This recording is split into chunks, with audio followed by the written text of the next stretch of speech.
Когда, естественно, мы сюда пришли, мы пришли на разруху. Здесь ни коров, ни коровников не было, кроме вот это клюшек и разрушенных объектов. Мы начали восстанавливать, начали мы с одного коровника на 200 голов. Мы практически через каждый год по одному коровнику строили. Татар казысы авылында урнашкан бу хуҗалык 2010 елда торгызыла башлаган. Авыл хуҗалыгы җитештерүчеләре 100 баш эре мөгезле терлектән башлаганнар.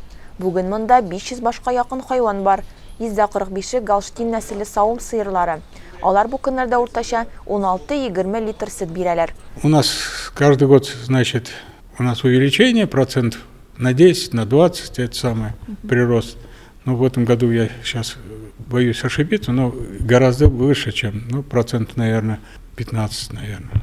Вот. Мы на сегодняшний день где-то 16-20 литров на одну корову в день получаем. Быел хуҗалык үз көче белән яңа ферма бинасын төзеп чыккан. Монда якты һәм бик җылы. Хуҗалык үз көче белән шулай хайваннарга азык та әзерли. Шул максаттан техника паркын арттырып торалар. Барлыгы оешмада 20 хезмәткәр эшли. Алар өчен яңа административ бинада төзегәннәр. Бу яңа здание безнең менә бер ай үштек. Алдан күрше зданиедә утырдык. Анда да нормаль иде. Хәзер тагы да матурак менә. Бу сезнең аерым үзегез. Безнең монда барлык безнең булачак специалистлар утырачак. Столовый шушында булачак. Бухгалтерия, директор. Хуҗалык яңа планнар белән яши.